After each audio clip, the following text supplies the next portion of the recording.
ዛሬ ፀሐይ ኢየሱስ ክርስቶስ የወጣባት ሰማይ የተዘረጋችበት ቀን ነው።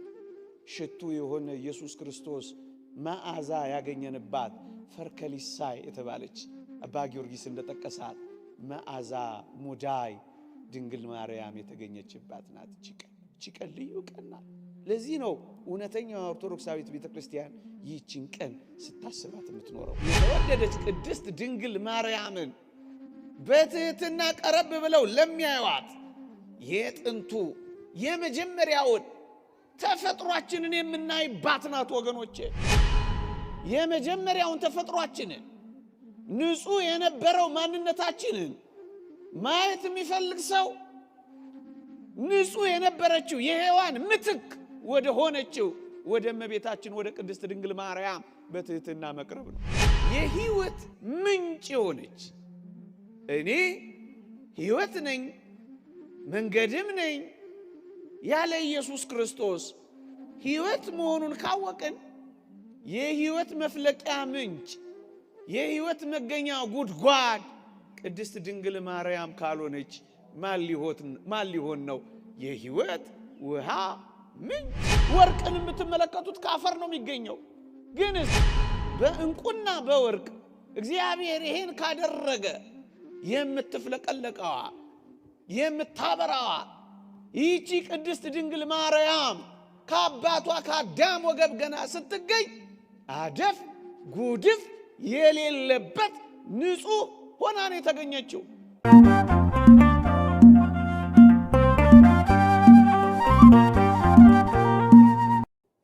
በስመ አብ ወወልድ ወመንፈስ ቅዱስ አሃዱ አምላክ አሜን። ክርስቶስ ተንሥአ እሙታን አሰሮ ለሰይጣን ሰላም ኮነ አሜን። ክቡራን አበው ሊቃውንት አባቶቻችን፣ የተወደዳችሁ የእግዚአብሔር ቤተሰቦች፣ የእመቤታችን የቅድስት ድንግል ማርያም የአስራት ልጆች፣ የቅዱሳን ወዳጆች እንደምን ሰነበታችሁ? አሜን። በቸርነቱ የጠበቀን በአጸደ መቅደሱ የሰበሰበን ስሙን እንድንጠራ ቃሉንም እንድንሰማ ይረዳን የአባቶቻችን አምላክ የእኛም አምላክ ልዑል እግዚአብሔር ዘላለማዊ ስሙ የተመሰገነ ይሁን። ለቀደምት አበው ለነቢያት፣ ለቅዱሳን ሐዋርያት፣ ለሐዋርያውያን አበው ለሊቃውንት የገለጸውን ጥበብና ምስጢር ለሁላችንም ይግለጽልን። ከዚህች ዕለት ይልቁንም ከእመቤታችን ከቅድስት ድንግል ማርያም በረከት ረድኤት ለሁላችንም ያሳትፈን። ሰምተን እንድንጠቀም እግዚአብሔር ይርዳን። አሜን። መምህራችንን አባታችንን ቃለ ሕይወት ያሰማልን።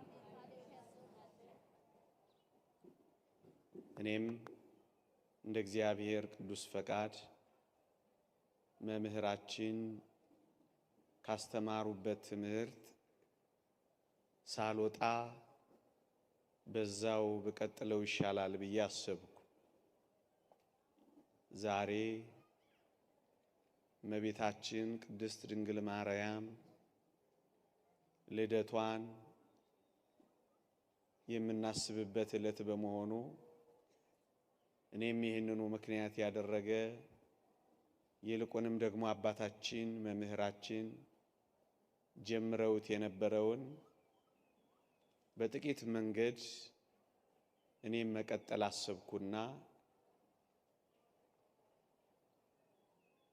ትምህርቱን በሌላ ትምህርት ከማጠፋው ይህንኑ ባጎለብተው ይሻላል ብዬ አሰብኩ።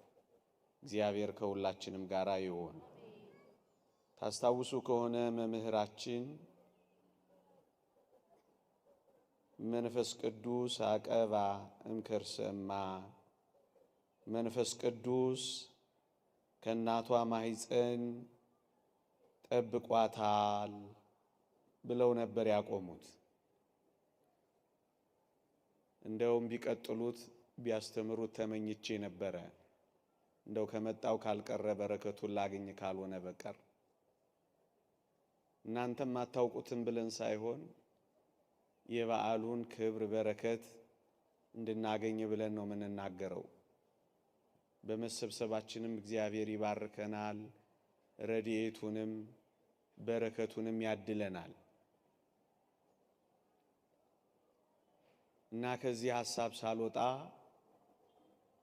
አንድ ርዕሰ ጉዳይ አንስቼ በዚሁ አባታችን ባቆሙበት መንፈስ ለመቀጠል እሞክራለሁ።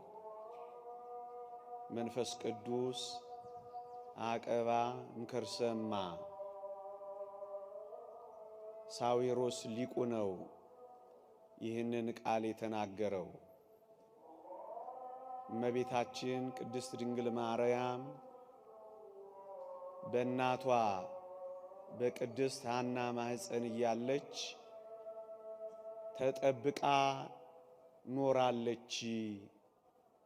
መንፈስ ቅዱስ ጠብቋታል ነው የሚለው ሊቁ ቅዱስ ሳዊሮስ። ወገኖቼ ከአዳም በደል ዲያብሎስ ከሚቆራኘው ከነዚህና ከነዚህን ከመሰለው መንፈስ ቅዱስ ገና ከእናቷ ማኅፀን እያለች ጠብቋታል ነው የሚለው። አንድ ነገር ላስታውሳችሁ። አዳም ከገነት በተባረረ ጊዜ ታስታውሱ ከሆነ ገነት እግዚአብሔር እንድትጠበቅ አድርጓት ነበረ። መጽሐፍ ቅዱሳችን ወደ ሕይወት ዛፍ የሚወስደውን መንገድ በኪሩቤልና በምትገለባበጥ ሰይፍ አስጠበቃት ይላል። ልድገመው። ኦሪት ዘፍጥረት ምዕራፍ 3 ላይ ነው። ወደ ሕይወት ዛፍ የምትወስደውን መንገድ በኪሩቤልና በምትገለባበጥ ሰይፍ አስጠበቃት ነው የሚለው። ልብ በሉ። ወደ ሕይወት ዛፍ የምትወስደው መንገድ የተጠበቀች ነበረ ነው የሚለው። ለምን ይመስላችኋል? እግዚአብሔር ወደ ዕፀ ሕይወት የሕይወት ዛፍ ያለችበትን መንገድ እግዚአብሔር በምትገለባበጥ ሰይፍና በኪሩቤል ያስጠበቀው? እዩ። ከበደለኛው አዳም ወይም በደለኛው አዳም ወይም አሮጌው አዳም ወይም ከእግዚአብሔር ፊት የተባረረው አዳም በድፍረት ሄዶ ዕፀ ሕይወትን ቀጥፎ እንዳይበላ ነበረ በኪሩቤልና በሰይፍ እግዚአብሔር ወደ ሕይወት ዛፍ የምትወስደውን መንገድ ያስጠበቀው። እዩ። ገነት ያለ ጥበቃ ካልተተወች ይህቺ ገነት ዕፀ ሕይወት የበቀለባት ገነት ነበረች። ይህቺ ገነት ማየ ሕይወት ይፈስባት የነበረች ገነት ነበረች። ዕፀ ሕይወት የበቀለባት ማየ ሕይወት የሚፈስባት ገነት ከበደለኛው ከአዳም የተነሳ በድፍረት ገብቶ ቀጥፎ እንዳይበላ ጥበቃ ከተደረገላት ወገኖቼ፣ ገነት ያለ ጥበቃ ካልተተወች እዩ ዕፀ ሕይወት የተባለ እውነተኛ የሕይወት ግንድ፣ እውነተኛ የሕይወት ዛፍ ኢየሱስ ክርስቶስ የበቀለባት ገነት እመቤታችን ቅድስት ድንግል ማርያም፣ የሕይወት ውሃ ኢየሱስ ክርስቶስ የዮሐንስ ወንጌል ምዕራፍ 4 ላይ የሕይወት ወንዝ በሆዱ ይፈልቃል ተብሎ የተነገረለት የሕይወት ምንጭ የሕይወት ውሃ ኢየሱስ ክርስቶስ የፈለቀባት ገነት እመቤታችን ቅድስት ድንግል ማርያም አይደለች? ያቺ ገነት እኮ ለዚህኛዋ ገነት ማሳያ ሆና ነው የቀረበችው እኮ ወገኖቼ። እውነተኛ የሕይወት ዛፍ የተተከለባት ገነት ይህችውም ቅድስት ድንግል ናት። እውነተኛ ምንጭ የፈለቀባት የሕይወት ውሃ ጉድጓድ ይህችውም ቅድስት ድንግል ማርያም ናት። ስለዚህ ገነት ያለ ጥበቃ እንዳልተተወች ይህችውም ገነት የተባለች ቅድስት ድንግል ማርያም እግዚአብሔር ያለ ጠባቂ ወይም እግዚአብሔር ያለ ጥበቃ የተወበት ዘመን የለም። ምክንያቱም ገነት ናታ። ይሄንን በአንድ በሁለት ቃላት ላስረዳችሁ። አሁን ከፍ ብዬ እንደገለጽኩላችሁ ዕፀ ሕይወት ክርስቶስ የበቀለባት ማየ ሕይወት ክርስቶስ የፈለቀባት እውነተኛዋ ገነት ቅድስት ድንግል ማርያም ናት። እውነት ከምድር በቀለች፣ ጽድቅና ሰላም ተስማሙ ብሎ ዳዊት የዘመረላት እውነት የበቀለባት ምድር ገነት ይህችውም ቅድስት ድንግል ማርያም እኮ ናት። ድንግል ማርያም ገነት ትባላለች እያልከን ነው? አዎ፣ እኔ አይደለሁ፣ መጽሐፍ ቅዱስ ደግሞም የከበሩ ኦርቶዶክሳውያን ሊቃውንት ይህንን ብጥር አድርገው አብራርተዋል። አንድ የመጽሐፍ ቅዱስ ጥቅስ ልስጣችሁ። እህቴ ሙሽራ፣ የተቆለፈ ገነት፣ የተዘጋ ምንጭ፣ የታተመም ፈሳሽ ነሽ ብሎ አባቷ ሰሎሞን ዘምሮላታል። ልብ በሉ። የተቆለፈች ገነት፣ የተጠበቀች ገነት፣ ደግሞስ የሕይወት ውሃ ምንጭ፣ ደግሞስ የታተመች ፈሳሽ ብሎ ዘምሮላታል። መኃልየ መኃልይ ዘሰሎሞን ከመዝሙር ሁሉ የበለጠ የሶሎሞን መዝሙር ምዕራፍ 4 ቁጥር 12 ይህንን ይላል። አስቡት። የተጠበቀችው ገነት ያቺ እንደሆነች የተቆለፈችው ገነት አንቺ ነሽ ነው ሚላት። ይህንን በእውነተኛ ምክንያት ማረጋገጥ ይቻላል። እዩ፣ ገነት በምስራቅ እንደተተከለች ከመካከለኛው ምስራቅ ወገን የተገኘች በምስራቅ የተገኘች እመቤታችን ቅድስት ድንግል ማርያም እኮ ነች። አንድ ገነት ተዘግታ እንደቆየች እግዚአብሔር ብቻ የገባባት ተዘግታ የጸናች ገነት ቅድስት ድንግል ማርያም ካልሆነች ሌላ ማን ነች? ሁለት የሕይወት ምንጭ የሆነች እኔ ሕይወት ነኝ መንገድም ነኝ ያለ ኢየሱስ ክርስቶስ ሕይወት መሆኑን ካወቅን የሕይወት መፍለቂያ ምንጭ የሕይወት መገኛ ጉድጓድ ቅድስት ድንግል ማርያም ካልሆነች ማን ሊሆን ነው? የሕይወት ውሃ ምንጭ።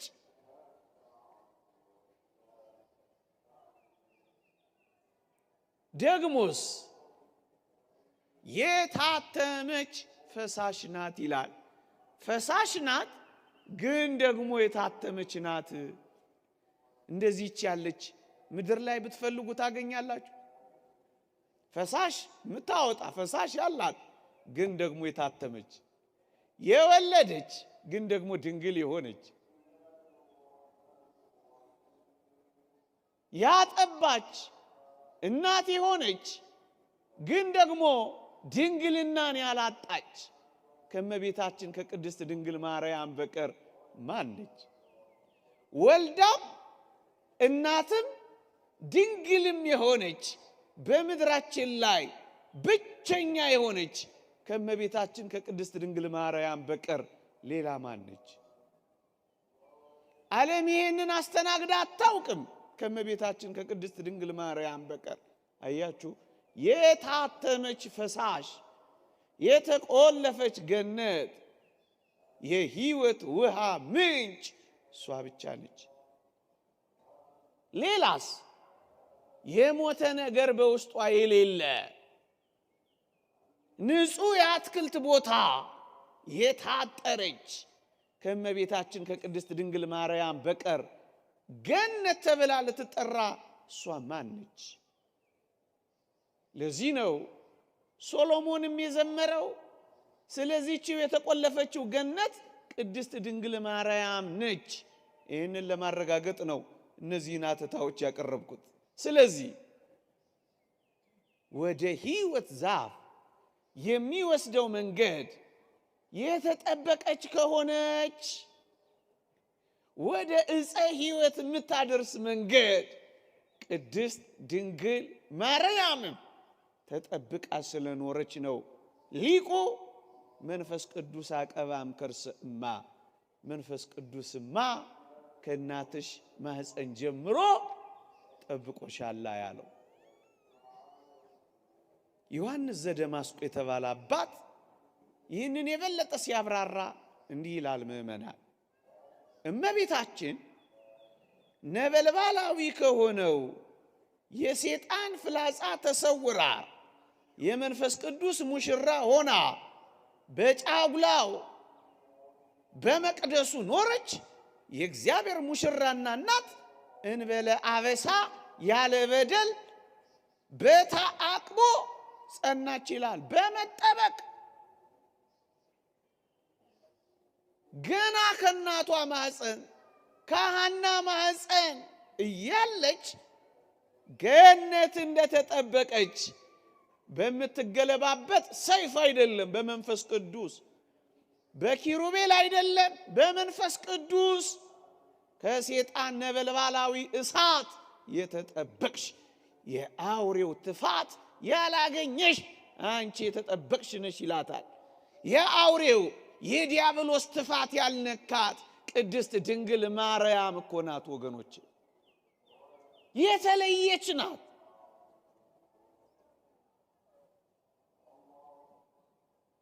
ከአዳም ከበደለኛው ከአዳም መተዳደፍ የተነሳ የአዳም መተዳደፍ እንዳይኖርባት የአጋንንትን ስልጣን መቆራረጥ በሚችል የመንፈስ ቅዱስ ስልጣን ከወላጆቿ አብራክ ስትከፈል ጀምሮ የተጠበቀች ናት። ቆይታ ቆይታ ከበደል የነጻች አይደለችም። ከርማ ትንጻ ብሎ ያነጻት አይደለችም። ገና ከእናቷ ማህፀን ስትከፈል የተጠበቀች ናት። ከማን? ከአውሬው ትፋት፣ ከአዳም መተዳደፍ፣ ከበደሉ ሁሉ ጠብቆን ያቆያል። ለዚህ ነው ወደ ሕይወት ዛፍ የሚወስደውን መንገድ እግዚአብሔር እንዳስጠበቀ ወደ ሕይወት ዛፍ ወደ ኢየሱስ ክርስቶስ የምትወስደን መንገድ ቅድስት ድንግል ማርያም በመንፈስ ቅዱስ የተጠበቀች ነበረች። አንዱ በዚህ ዕለት ቅድም ሊቁ ሊተረጉሙ የፈለጉት ይሄንን ነው። የተጠበቀች ናት ወገኖቼ፣ የተጠበቀች ናት። ሁለንተናዋን ጠብቆን ያቆያት። ዘር አብስ የወንድ ዘር በስጋዋ አላረፈም፣ የተጠበቀች ናት። ኃጢአታ አዳም በነፍሷ አልገባም፣ የተጠበቀች ናት። ምክረ ሰይጣን በልቧ አላደረም፣ የተጠበቀች ናት። የምኞት ፍላጻ አልነካትም፣ ወንድ ስለማላውቅ ያለች ሕሊናዋ የተጠበቀ ናት። የፈቃድ ፈቲውም አልነካትም፣ ፈጽሞ ያልጎዳትም፣ የተጠበቀች ናት ቅድስት ድንግል ማርያም። ለዚህ ነው መንፈስ ቅዱስ በእናቷ ማኅፀን እያለ ጠብቋታል ብላ ቤተ ክርስቲያን የምታስተምረው። የዚህን ሐሳብ ጭብጥ ስናነሳ ገነት ያለ ጥበቃ እንዳልተተወች፣ እውነተኛዋ ገነት በመንፈስ ቅዱስ ተጠብቃ የቆየች ናት። ከእናቷ ማኅፀን የተጠበቀች ናት ወገኖች፣ የተጠበቀች ናት። ኦርቶዶክሳውያን ካልሆነ ይሄን አንረዳውም ወገኖች። እውነተኛ ኦርቶዶክሳዊ አእምሮ ካልያዘን እነዚህን ሐሳቦች በጥልቀት የቅዱሳት መጻሕፍትን ነጥቦች ካልተረዳን ሳንረዳው እንቀራለን ወገኖቼ። አንዳንድ ነጥቦችን ላንሳላችሁ የበለጠ እነዚህ እንዲገቡ።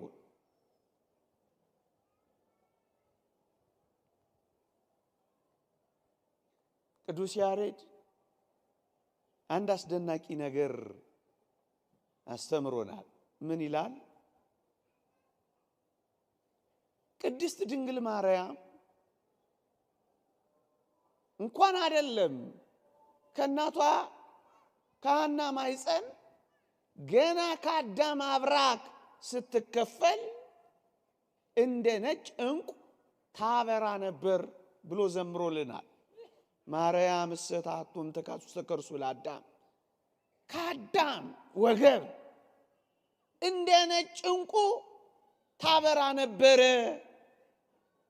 ከመጻዳ ባህር እንደ ነጭ ዕንቁ እያበራች እየተፍለቀለቀች ንጹሕ ሆና ትታይ ነበር ብሎ ቅዱስ ያሬድም ዘምሮላታል።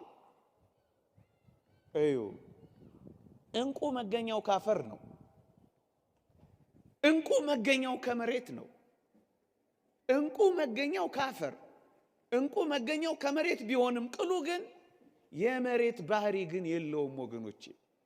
የተወደደች ቅድስት ድንግል ማርያም ከአዳም ባህሪ ብትገኝም የተዳደፈው የአዳም ባህሪ ግን አልታየባትም፣ ተጠብቃ ነበረ ማለት እኮ ይሄ ነው ወገኖቼ።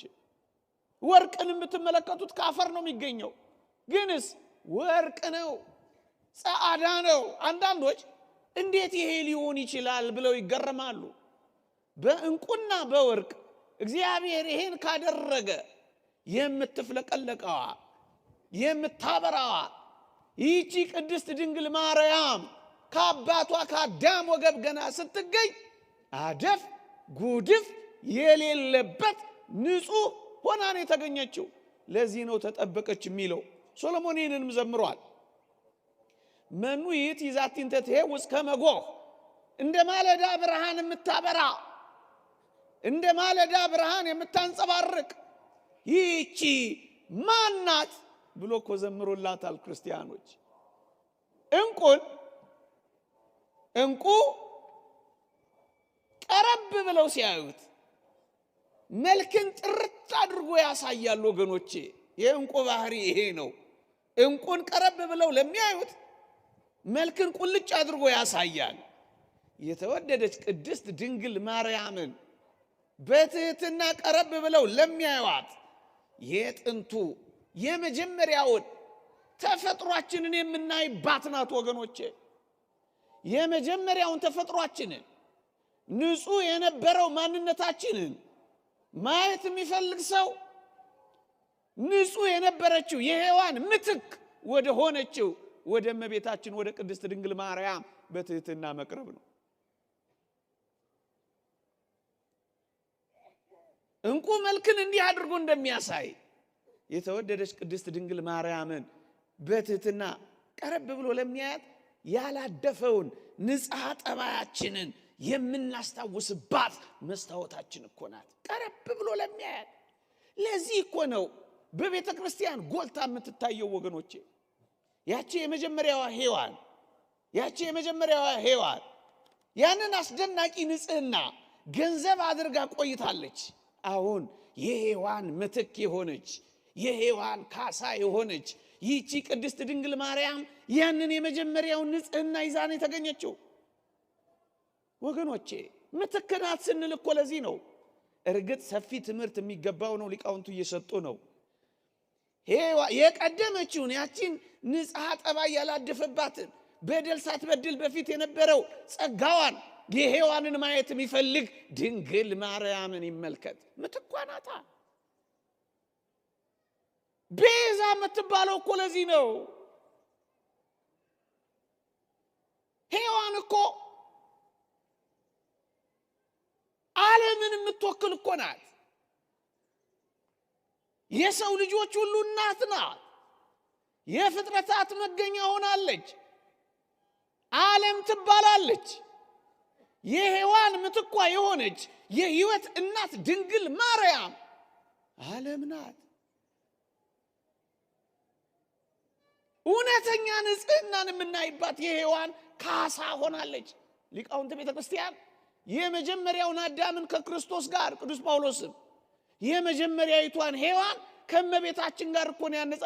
የሔዋን ጠበቃ፣ የሔዋን ዋስ፣ የሔዋን ካሳ እያሉ እኮ ነው ያስተማሩት እነ ሄሬኔዎስ። ምን ማለት ነው? ለሔዋን ቤዛዋ ሆናለች። እሷም ደግሞ ለዓለም ንጽሐ ጠባያችንን ያላደፈውን ያየንባት። ይሄን መረዳት የሚችል እኮ ኦርቶዶክሳዊ ነው ወገኖች። ምእመናን፣ የተወደደች ቅድስት ድንግል ማርያም ሔዋን ሳትበድል በፊት የነበራት ንጽህና ከሌላት እኮ ከሔዋን ልታንስ ነዋ። እደግመዋለሁ፣ መጀመሪያ ሔዋን የነበራትን ንጽህና የተወደደች ቅድስት ድንግል ማርያም ከሌላት ከሔዋን ያነሰች ትሆናለች። ከሔዋን ያነሰች ከሆነች እንዴት መድኃኒትን ልትሰጠን ትችላለች? ለዚህ እኮ ነው ካሳ የሆነችው። ቤዛ ማለት ካሳ ነው። ቤዛ ማለት ምትክ ነው። ቤዛ ማለት ፈንታ ነው። በሔዋን ፈንታ፣ በሔዋን ካሳ፣ በሔዋን ያገኘናት እኮ ናት። አለበለዛ ካልተጠበቀች፣ ንጹህ ካልነበረች ከሔዋን ልታንስ ነው። ከሔዋን ካነሰች መድኃኒትን ማስገኘት ማትችል ናት። እንደውም አንድ ሊቅ ምን ይላል? ሔዋንና እመቤታችን ከውሳኔያቸው በፊት ማለትም ውሳኔያቸው የሚለው ሔዋን ዕፀ በለስን ከመብላቷ በፊት የተወደደች ቅድስት ድንግል ማርያም ደግሞ ይኩነኒ ይሁንልኝ ከማለቷ በፊት ሁለቱም እኩል ነበሩ ይላል። ሔዋን ሳትበድል በፊት የነበራት ንጽህና ነው ቅድስት ድንግል ማርያም ያላት። ስትበድል ሔዋን ወረደች። ይኩነኒ ስትል ድንግል ከፍ አለች።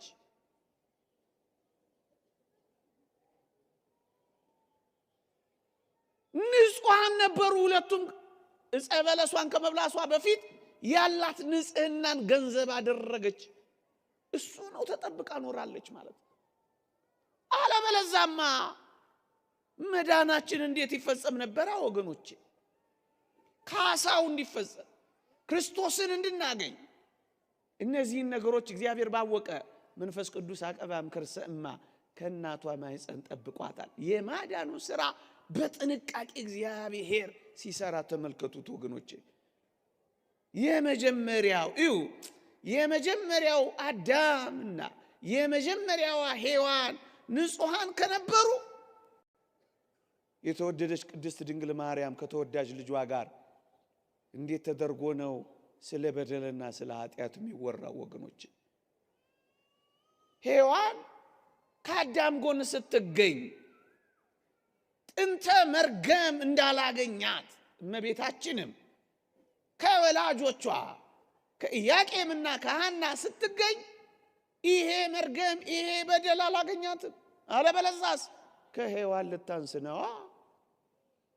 ሔዋን የተወለደችው ከአዳም ጎን ነው። ከአዳም ጎን ስትገኝ መርገም አልደረሰባትም። ታዲያ ቅድስት ድንግል ማርያም ከወላጆቿ አብራክ ስትገኝ ከነ መርገሟ ተገኘች ካል ይህ እንዴት ይሆናል?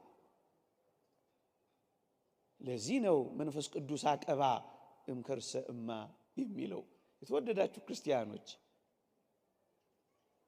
ራሱ ጤናማ ሳይሆን ሌሎችን የሚያድን የለም። ለዚህ እኮ ነው እግዚአብሔር በተለየ መልኩ ቅድስት ድንግል ማርያምን ማስጠበቁ። የሔዋን መድኃኒቷ ወይ ደስ ይበልሽ ይላል። ሔዋን እኮ እምባዋ በማርያም ስለታበሰ እኮ ነው። ቁስሏ በማርያም ስለተፈወሰ እኮ ነው። የሔዋን ካሳ ምትክ ስለሆነች እኮ ነው ወገኖቼ የሔዋን መድኃኒቷ ሆይ የሚለው። መድኃኒት ለመሆን ደግሞ እሷ ጤናማ መሆን አለባት። ጤናማ ለመሆን ደግሞ ከእናቷ ማህፀን መጠበቅ አለባት። እግዚአብሔር ያደረገው ይሄንን ነው። እግዚአብሔር ያደረገው ይሄንን ነው ወገኖቼ፣ እግዚአብሔር ያደረገው ይሄንን ነው። ጠብቆን ያቆያት መንፈስ ቅዱስ አቀባ እምከርሰ እማ እንጂ ኋላ ቅዱስ ገብርኤል መጥቶ ሲያበስራት የነጻላት አይደለችም። አንዳንዶች እንደሚሉት ሰፊ ትምህርት መስጠት ይቻላል፣ እንዳላስመሻችሁ ብዬ ነው። ሰፊ ትምህርት መስጠት ይቻላል። ተጠብቃ ነው ቅድስት ድንግል ማርያም ተጠብቃ ነው የቆየችው ወገኖቼ፣ ተጠብቃ።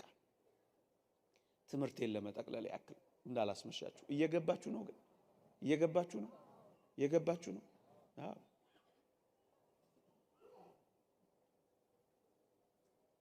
እንዳላስመሽባችሁ ይሄ ጠብቆ ማቆየት እኮ በእግዚአብሔር ብቻ አይደለም፣ በሰውም ዘመን በእኛም ዘንድ እኮ አለ አይደል? ለምሳሌ ጥያቄ ልጠይቃችሁ። እናንተ የምትመገቡበት ምግብ የምትበሉበት ውሃ የምትጠጡበት ሳህንና ወይም ብርጭቆች ሊሆኑ ይችላሉ። ጭቃ ውስጥ ገብቶ ብታዩት ቆይ በኋላ ልመገበው ስል ከጭቃው አወጣዋለሁ ትላላችሁ ወይስ አውጥታችሁት አጥባችሁ ሰንግላችሁ ታስቀምጡታላችሁ? ነው ወይስ ልትበሉ ስትሉ ነው የምታወጡት? አንድያው መቼ ነው ነው አይደለ?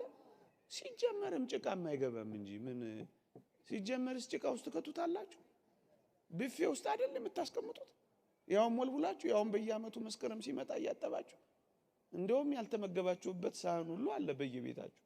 መቼ እንደምትመገቡበት እግዚአብሔር ይወቀው እንጂ የለም። ኧረ ጉድ! ምስኪኖች እኮ ነን እኛ። አይኑን እያየ ነው የኖርነው። ስንት ሳህንና ብርጭቆ አለ። ምስኪኖች እኮ ነን። መስታወት ውስጥ ቢፌ ውስጥ እኮ ሰቅለን እኮ ነው የምናቆየው። እውነት አሰብ እንዴ! ሰው እንኳን እንዲህ የሚያደርግበትን ጠብቆ ሰንግሎ አስውቦ ካስቀመጠው እግዚአብሔርማ እንዲህ አያደርግም? ያደርጋል። በጣም እኮ እንዴት አንዳንዶች እንደሚያስቡ እግዚአብሔር ይወቅ። እንደዚህ እኮ ነው እግዚአብሔር ያደረገው። እንደውም ሊቃውንት ቤተክርስቲያን ምን ይላሉ? አደፍ ጉድፍ የሌለብሽ የሽቱ ዕቃ ሆይ ደስ ይበልሽ ይሏታል በቤታችን ቅድስት ድንግል ማርያምን። የሰማችሁኝ ነው? የሽቱን ዕቃ ይላሉ ሊቃውንቱ ሲተረጉሙ። ፍልሰታ ላይ ሰምታችሁ ከሆነ የተወደደች ቅድስት ድንግል ማርያም መዓዛ ያለው ኢየሱስ ክርስቶስን ይዛ የተገኘችልን የሽቱ ዕቃችን ናት። ኢየሱስ ክርስቶስ ደግሞ ልዩ መዓዛችን የሆነ የሕይወት መዓዛ ይለዋል ቅዱስ ጳውሎስ።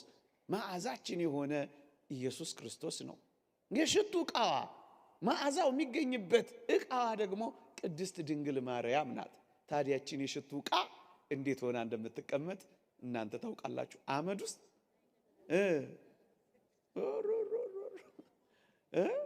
ቦርሳ ውስጥ አይደለም ይዛችሁት የምትዞሩት አለ የለም? አለ። ቁም ሳጥን ውስጥ ነው አለ። እንደሱ ማን ዝም ብሎ መሰስ ብሎ ልጆች ይዙታል? እና ምን ይላሉ ሊቃውንት? የሽቱን ዕቃ ጢስ እንዳይተንበት፣ ትቢያ እንዳይበተንበት ቤት ሰፍተው ሰቅለው ያኖሩታል ይላል። እየሰማችሁኝ ነው? ትቢያ እንዳይበተንበት፣ ጢስ እንዳይጤስበት፣ ቆሻሻ እጅፍ እንዳያገኘው ሰፍተው ሰቅለው እንደሚያስቀምጡት ይህቺን የሽቱ ዕቃ ሙዳይ የሆነች የተወደደች ቅድስት ድንግል ማርያም የአዳም በደል መተላለፍ ጢስ እንዳይነካት ሰፍቶ ሰንግሎ አስውቦ ነው ያስቀመጣት። እየሰማችሁኝ ነው? ነው ያስቀመጣት። ጥቂት እቺን ቀን ስናስታውስ እነዚህም ነገሮች አብረን እንድናስታውስ የኔታ በጀመሩት ጥቂት ደቂቃ ልቀጥል ብዬ ነው ለማብቂያ። ዛሬ የተወደደች ቅድስት ድንግል ማርያም በየት ነው የተወለደችው? በሊባኖስ ተራራ። ይሄ መጽሐፍ ቅዱስ ላይ አለ አይደለ? መኃልየ መኃልይ ሰሎሞን ምዕራፍ 3 ምን ይላል? እህቴ ሙሽራ ከሊባኖስ ነይ፣ ፀሐይም ሊባኖስ ከሊባኖስ ነይ ይላል። የተወደዳችሁ ኦርቶዶክሳውያን ሊባኖስ የዝግባና የጽድ ሀገር ነው። እየሰማችሁኝ ነው? የዝግባና የጽድ ሀገር ነው። ነይ ከሊባኖስ ብሎ የዘመረላት ታዲያ ማናት ካላችሁ ከተወደደች ከቅድስት ድንግል ማርያም በቀር ሌላ ማናት? ዝግባ ወይም ጽድ አይደለም። ምሳሌውን ግን ላሳያችሁ። የእግዚአብሔር ቃል እንዲህ ይላል፣ ላንብብላችሁ። ምን ይላል? መኃልየ መኃልይ ሰሎሞን ምዕራፍ 3 ቁጥር 9 ላይ ከሊባኖስ ዝግባ ንጉሥ ለራሱ ዙፋን ሰራ ይላል። እየሰማችሁኝ ነው? ዳዊት ለቤተ መንግስቱ፣ ሶሎሞን ለዙፋኑ ያሰሩ የነበረው ከዝግባ የሆነ ዙፋንና ቤተ መንግስት ነበር የሚያሰሩት። ስለዚህ ከሊባኖስ ዝግባ ንጉሥ ለራሱ ዙፋን ሰራ ይላል ሶሎሞንን አንስቶ። ታዲያስ ንጉሥ ኢየሱስ ክርስቶስ ዙፋን የሆነችውን ቅድስት ድንግል ማርያም ማደሪያውን ሊባኖስ የምትባል ተራራ ስር እንድትወለድ ፈቀደ። ንጉሥ ለራሱ ከሊባኖስ ዝግባ ዙፋን እንዳሰራ የኢየሱስ ክርስቶስ ዙፋን ማደሪያው የሆነች ቅድስት ድንግል ማርያም ከሊባኖስ እንድትገኝ አደረገ። ምስጢሩ ይሄ ነው ወገኖቼ። ታዲያ ሊባኖስ ሌላ ምን አለ እንዴ? ደግሞች ሊባኖስ በጣም ደን ጥቅጥቅ ያለ ዝግባና ጥድ የበዛበት ስለሆነ ታላላቅ አራዊት የሚኖሩበት ነበረ እና ምን ይላል? ከአንበሶች ጉድጓድ ከነምሮችም ተራራ ነይ እያለ ደግሞ ይቀጥላል። የተወደዳችሁ ወገኖቼ እስኪ ልጠይቃችሁ፣ አንበሳ ውስጥ የምትኖር ወይም ነምር ጋር የምታድር አንዲት ሴት ትኖራለችን? የለችም፣ ተበልታ ታልቃለች እንጂ። ታዲያ ምንድነው ከአንበሶች ጉድጓድ ከነምሮች ተራራ ነይ እያለ የሚዘምርላት? ለሊባኖስ ጥድና ዝግባ መቼም አይደለም። ሊባኖስ ተራራ ስር ስለተወለደችው ስለ ቅድስት ድንግል ማርያም ካልሆነ ሌላ። ታዲያ ከአንበሶች ጉድጓድ ከነምሮች ተራራ የሚለው ምንድነው ካላችሁ ወይ የተወደዳችሁ ወገኖቼ፣ አንበሳ በምድር ላይ ኃያል ነው። ነምር ደግሞ ከፍ ብሎ በሰማይ ላይ በአየር ላይ ኃያል ነው። አንበሳ በምድር ላይ ይደቁሳል። ነብር ደግሞ ከፍ ብሎ ዛፍ ላይ ወጥቶ በአየር ላይ ያሉትን ይመታል። እና ምንድነው ይሄ ካላችሁ ወይ ከምድራውያን ነገስታት ወገን ከዳዊት ወገን ከካህናት ወገን ይወላችሁ ነገስታት በምድር ካህናትስ በምድርም በሰማይም ባለስልጣን ናቸው። እውነት አሰብ በምድር ያሰራችሁት በሰማይ የታሰረ ነው ይላል አይልም? እንደ ነብር ካህናት፣ እንደ አንበሳ ነገስታት ይተረጎማሉ። ስለዚህ ከነገስታትና ከካህናት ወገን ይሆንሽው አንቺ ሆይ ከሊባኖስ ለንጉሱ ለኢየሱስ ክርስቶስ ዙፋን እንድትሆኚ ምን በይ ነይ። ይህንን በቅጥነተ ሕሊና ኦርቶዶክሳዊ ካልሆነ ምን ብሎ ሊተረጉሞ ይችላል? ሶሎሞን ያወጣቸው ያገባቸው ለነበሩ ለሆኑ ቆንጆ ሴቶች የተጠቀሰ ነገር ነው ብለው ሲሉ እንሰማለን። አይደለም። ለሰሎሞን ቆነጃጅት የተጠቀሰ ቃል አይደለም። እንግዲህ ያውስ ከነብርና ከአንበሳ ጋር ልትኖር ነው ጊዜ።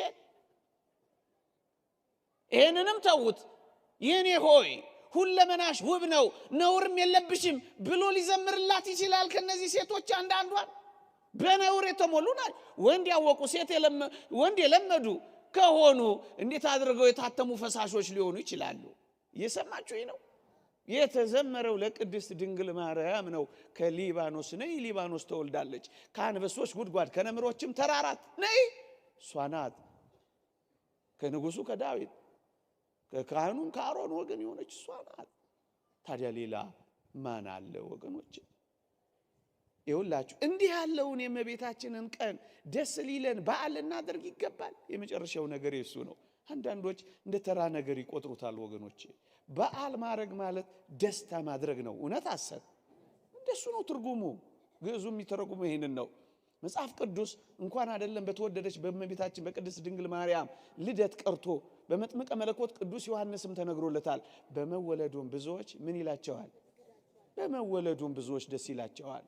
አጥማቂው ወላጁ ለሆነች እናቱ ለሆነች ለተንከራተተች በሷማ እንደምን ደስ አይለንም? እውነት አሰብ በመወለዷ ደስ ይለናል። አንድ ሰው እንኳን በመወለዱ ልደት ማክበርን የዓለም ልማድ ያደረገ ይህችን የመሰለች ለድህነታችን ምክንያት የሆነች ቅድስት ድንግል ማርያም ስለተወለደች አኩርፈን እንድንውል ይፈልጋሉ? አይደለም። እንዘምራለን፣ በዓል እናደርጋለን። ይሄንን አንድ ማስረጃ ብቻ ሰጥቻችሁ አበቃለሁ። እየሰማችሁኝ ነው? አዎ፣ ዛሬ ፀሐይ ኢየሱስ ክርስቶስ የወጣባት ሰማይ የተዘረጋችበት ቀን ነው። ሽቱ የሆነ ኢየሱስ ክርስቶስ መዓዛ ያገኘንባት ፈርከሊሳይ የተባለች አባ ጊዮርጊስ እንደጠቀሳት መዓዛ ሙዳይ ድንግል ማርያም የተገኘችባት ናት። እቺ ቀን ልዩ ቀን ናት። ለዚህ ነው እውነተኛው ኦርቶዶክሳዊት ቤተክርስቲያን ይህችን ቀን ስታስባት የምትኖረው። በመጽሐፍ ቅዱስ ላይ አንድ በዓል ይከበር እንደነበረ መጽሐፍ ቅዱስ ይጠቁመናል። የዮሐንስ ወንጌል ምዕራፍ 10 ቁጥር 22ን ስታነቡ የመቅደስ መታደስ በዓል ነበር ይላል። የምን በዓል? የመቅደሱ መታደስ በዓል ነበር ይላል። ልብ በሉ፣ በኦሪት የእግዚአብሔር የመቅደሱ መታደስ በዓል ይከበር ነበረ። ታዲያስ ይህች ቀን የኢየሱስ ክርስቶስ የመቅደሱ ዙፋን የተሰራችበት ቀን ናት። በዓል ይሆናል አይሆንም? ላነሰው በረድኤት ለሚገኝበት መቅደስ የመታደስ በዓል ተደርጎ ይከበር ከነበረ ለእውነተኛዋ መቅደሱ በዓል አድርገን እናከብራለን። ምንም ሌላ ውስብስብ ነገር የለውም። የቀርጤሱ ቅዱስ እንድርያስ የተባለ አባት እንዲህ ይላል። ይህንን ቃል አንብቤ ያበቃለሁ። ይህ በዓል ዛሬ የምናከብረው የእመቤታችን የቅድስት ድንግል ማርያም የልደት በዓል፣ ይህ በዓል በሐዲስና በብሉይ ኪዳን መካከል መገኛ ሆነ። ምሳሌዎቹ በእውነታ አሮጌው በአዲሱ ቃል ኪዳን ተተኩ። ፍጥረት ሁሉ በደስታ ይዘምራል፣ የዚህንም ቀን ደስታ ይካፈላል። ይህ መቅደሱን የሰራበት ዕለት ነው።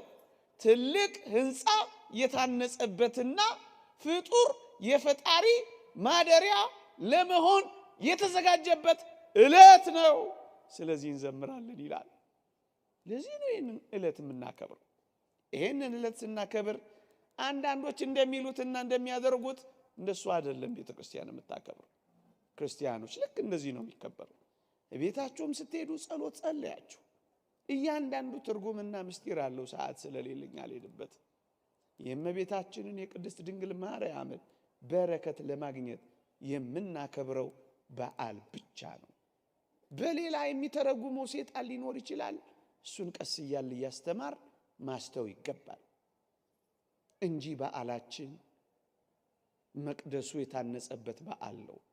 የእግዚአብሔር ማደሪያ ዙፋን የተሰራበት በዓል ነው።